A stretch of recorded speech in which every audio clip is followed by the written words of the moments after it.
ஆறுமுக பெருமானுக்கு இருக்கிற இந்த கந்தசஷ்டி விரதத்தோட 7 நாளையும் கடைபிடிக்க முடியல அப்படிங்கிறவங்க சூரசம்ஹாரம் நடக்கிற அன்னைக்கு ஒரு நாள் மட்டும் கூட கந்தசஷ்டி விரதத்தை கடைபிடிக்கலாம்.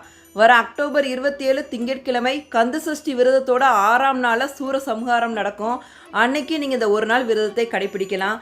சஷ்டி திதி திங்கட்கிழமை அதிகாலை 3:25 மணிக்கு துவங்கி அடுத்த நாள் செவ்வாய்க்கிழமை அதிகாலை 4:35 மணி வரைக்கும் இருக்குது. சஷ்டி அன்னைக்கு முருகப்பெருமானுக்கு விரதம் இருக்கிறது ரொம்ப ரொம்ப சிறப்பு வாய்ந்தது. அதுவும் சூரசம்ஹாரம் நடக்கிற அன்னைக்கு விரதம் இருக்கிறது ரொம்ப ரொம்ப சக்தி வாய்ந்தது. ஒரு நாள் விரதம் எப்படி கடைபிடிக்கிறது அப்படிங்கிறத பார்க்கலாம். அக்டோபர் 27 திங்கட்கிழமை பிரம்ம முகூர்த்தத்திலே எந்திரிச்சு நல்லா தலைக்கு குளிச்சுடுங்க. முருகப்பெருமானோட படம் இல்லாட்டி விக்கிரகம் வச்சுருந்தீங்கன்னா முருகப்பெருமானை அழகாக அலங்காரம் பண்ணி சட்கோண தீபம் ஏற்றி அதில் 6 விளக்குகளை ஏற்றிடுங்க. முருகப்பெருமானுக்கு பால் பழத்தை பிரசாதமாக வச்சுடுங்க. வேறு ஏதாவது பழங்கள் இருந்தால் கூட நீங்கள் முருகப்பெருமானுக்கு படைத்து உங்களோட விரதத்தை நீங்கள் ஸ்டார்ட் பண்ணிடலாம். அன்றைக்கி ஃபுல்லாக எதுவுமே சாப்பிடக்கூடாது.